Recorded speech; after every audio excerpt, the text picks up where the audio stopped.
পৃথিবীর সবচেয়ে সুন্দরী নারী হাওয়া আলাইহা সালাতু ওয়াস সালামের পরে পৃথিবীর সবচেয়ে সুন্দরী মহিলা ছিলেন সারা।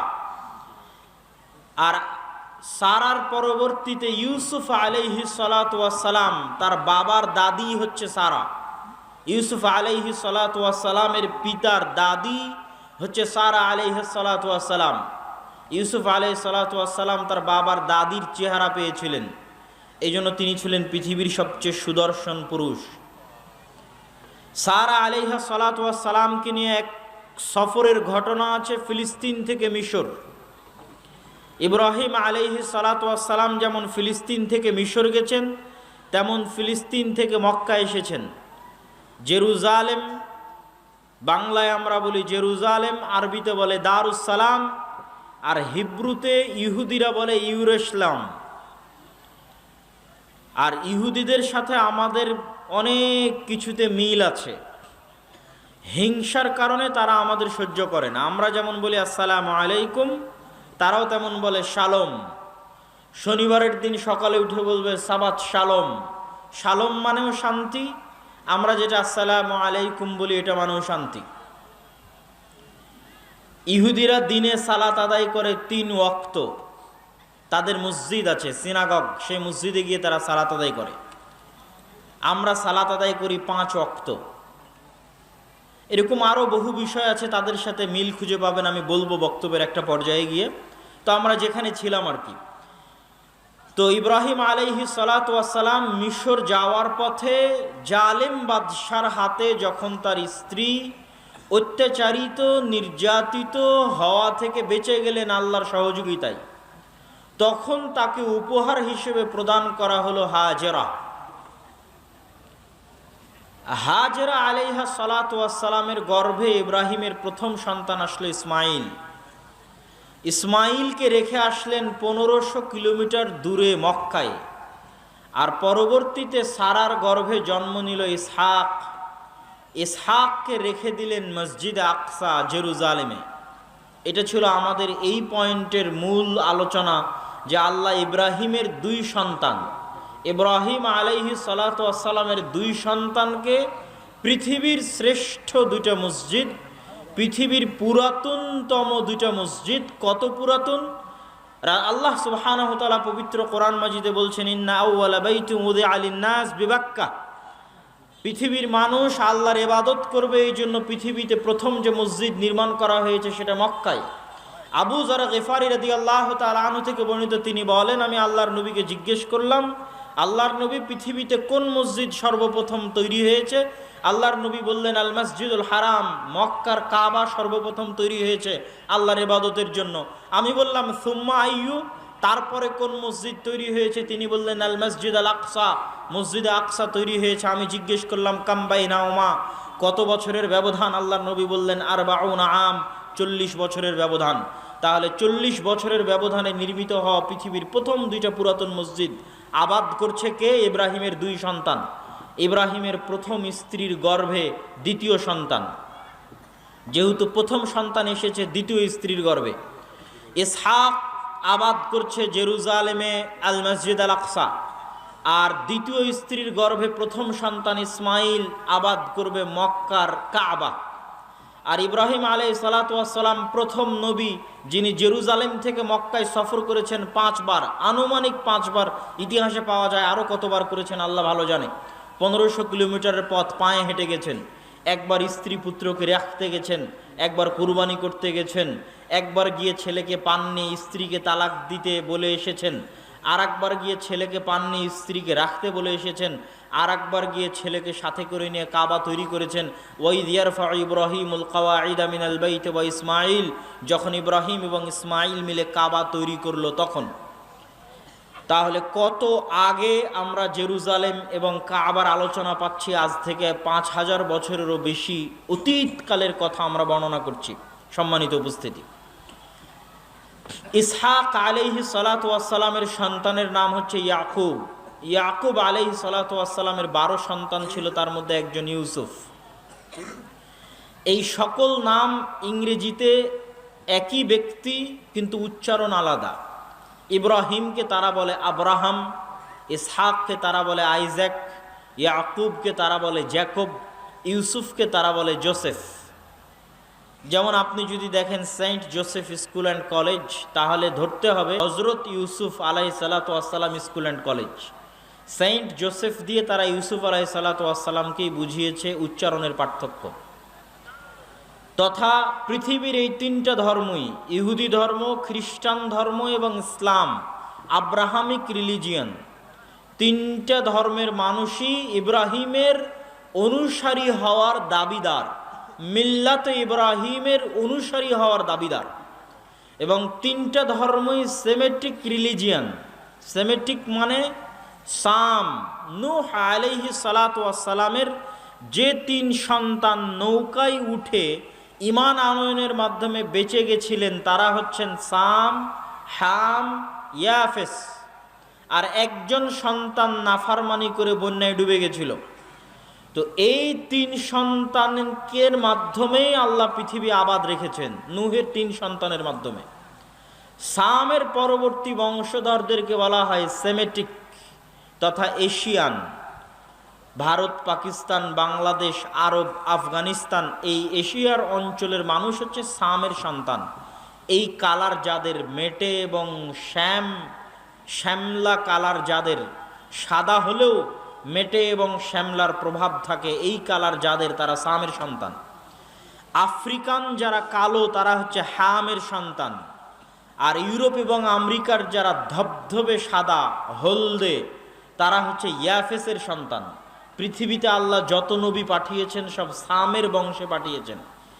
তথা ইব্রাহিমও সামের বংশে, আর ইব্রাহিমের পরবর্তী আর যত নবী তারা তো সব ইব্রাহিমের বংশে। সুতরাং সবই সেমেটিক রিলিজিয়ন। এটা কি জন্য বললাম? এই তথ্যটা আপনাকে এই জন্য দিলাম, আজকের যারা ইসরায়েলে বসবাস করছে তারা যদি বলে যে আমরা ওই বানু ইসরাইল যাদের কথা আল্লাহ কোরআনে বলেছে, থাকতে পারে দু একজন তাদের মধ্যে, আল্লাহ আলাম, কিন্তু তারা যে এই দাবিতে মিথ্যুক তার সবচেয়ে বড় প্রমাণ হচ্ছে গায়ের রং। কেননা ইব্রাহিম হচ্ছে সামের সন্তান, সেমেটিক, আরবের মানুষ, ইরাকের মানুষ, এশিয়ার মানুষ। তার পরবর্তীতে আর যত নবী এসেছে সব হচ্ছে এশিয়ার। মুহাম্মদ সাল্লাল্লাহু আলাইহি ওয়াসাল্লামও এই কালারের, এই রঙের, এই বর্ণের। ঈসা আলাইহিস সালাতু ওয়াস সালামও এই কালারের, এই রঙের, এই বর্ণের। ইসহাক, ইয়াকুব, ইউসুফ এই কালারের, এই রঙের, এই বর্ণের। এখন ইউরোপ এবং আমেরিকা থেকে সম্পূর্ণ ধবধবে সাদা হলদে চেহারা নিয়ে এসে কেউ যদি বলে যে আমি ইসহাকের বংশধর, আমি ইব্রাহিমের বংশধর, এটা মিথ্যা। কেননা গায়ের কালার এবং গায়ের রঙে মিলতে হবে।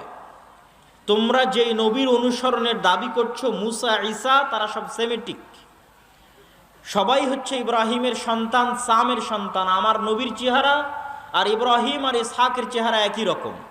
আমার নবীর চেহারা আর মুসা এবং ঈসার চেহারা একই রকম, মানে গায়ের রঙে। তারা কেউ না আফ্রিকান কালো, না ইউরোপ এবং আমেরিকার ধবধবে সাদা, তারা হচ্ছে এশিয়ান।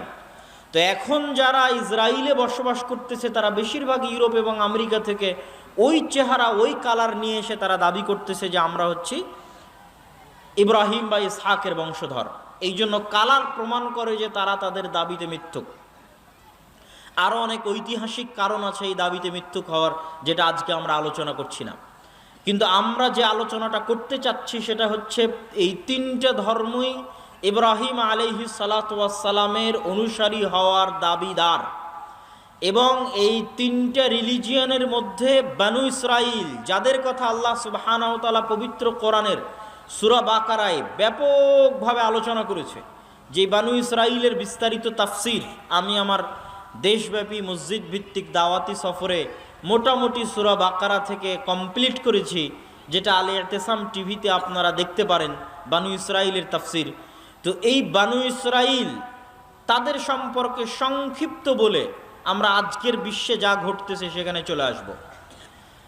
ইসহাকের সন্তান হচ্ছে ইয়াকুব, আর ইসহাক হচ্ছে ইব্রাহিমের সন্তান। ইয়াকুবের সন্তান হচ্ছে ইউসুফ। ইয়াকুব আলাইহিস সালাতু ওয়াস সালামের দুই স্ত্রী ছিলেন। প্রথম স্ত্রীর সন্তানে ছিল 10 জন, প্রথম স্ত্রীর গর্ভে 10 জন সন্তান। আর দ্বিতীয় স্ত্রীর গর্ভে 2 জন সন্তান, ইউসুফ আর বেনিয়ামিন। আজকের ইসরায়েলের প্রধানমন্ত্রী তার নাম রেখেছে বেনিয়ামিন, নবীর নামের দিকে নিসবত করেই। কেননা আমি বলেছি তাদের তোরাহ, তাদের তাওরাহ, তাদের ইনজিল এবং আমাদের কোরআন বর্ণনাগত পার্থক্য থাকতে পারে বিকৃতির কারণে, কিন্তু মূল জিনিসগুলো এক।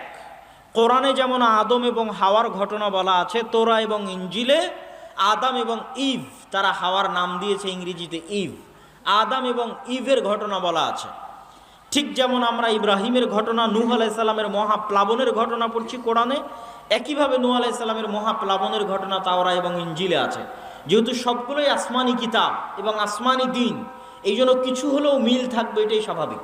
এটা আল্লাহ কোরআনেও বলেছে, মুসাদ্দিকাল লিমা বাইনা ইয়াদাইয়া, আমি যে কোরআন তোমাকে পাঠাচ্ছি, এই কোরআন তাওরাত এবং ইনজিলের সত্যায়নকারী, মিথ্যায়নকারী নয়। আমি যে ইনজিল পাঠিয়েছি, ইনজিল তাওরাতের সত্যায়নকারী। আমার পক্ষ থেকে পাঠানো প্রতিটা কিতাব আর এক কিতাবের সত্যায়নকারী, মিথ্যায়নকারী নয়। সত্যায়নটা এটাই যে আমি তাওরাতে যা বলেছি ইনজিলেও তাই বলেছি, ইনজিলে যা বলেছি কোরআনেও তাই বলেছি। তাওরাত এবং ইনজিল বিকৃত হয়ে গেছে, কিন্তু কোরআন বিকৃত হয়নি। সুতরাং তথ্যের পার্থক্য থাকতে পারে, কিন্তু ঘটনা একই। তো আমরা যেখানে ছিলাম, ইয়াকুব আলাইহিসসালাতু ওয়াসসালামের সন্তান হচ্ছে ইউসুফ। ইউসুফ আলাইহিসসালাতু ওয়াসসালামের লম্বা ঘটনা আপনারা জানেন, যে তিনি কুয়ার মধ্যে পড়ে সেখান থেকে উদ্ধার হয়ে মিশর। আজকে যদি গুগল ম্যাপ অন করেন তাহলে দেখবেন যে ফিলিস্তিন এবং মিশর কানেক্টেড। ফিলিস্তিন থেকে মিশরে যেতে বিশাল মরুভূমি পড়ে, ওই মরুভূমির নাম হচ্ছে সিনাই মরুভূমি। ইউসুফ আলাইহিসসালাতু ওয়াসসালাম মিশরে যখন মন্ত্রী হলেন, আমাদের টার্গেট হচ্ছে জেরুজালেম, মসজিদে আকসা এবং আজকের ঘটনার সাথে কানেক্ট করা, এই জন্য লম্বা ইতিহাস আমরা বলছি না। ইউসুফ আলাইহিসসালাতু ওয়াসসালাম যখন মন্ত্রী হলেন, তখন তিনি তার বাবাকে পুরো পরিবার সহ ফিলিস্তিন থেকে ডেকে পাঠালেন, আজকের জেরুজালেম থেকে ডেকে পাঠালেন। তখন ইয়াকুব আলাইহিসসালাম 70 জনের পরিবার নিয়ে মিশর গেলেন। এই বানু ইসরাইল প্রথম মিশরে আসলো। ক্ষমতা হারিয়ে বানু ইসরাইলের উপর ফেরাউন অত্যাচার শুরু করলো। 400 বছরের মাথায় আসলেন মুসা আলাইহিস সালাম, বানু ইসরাইলি। 400 বছর পর, ইউসুফের 400 বছর পরে আসলেন মুসা আলাইহিসসালাতু ওয়াসসালাম বানু ইসরাইলের মধ্যে।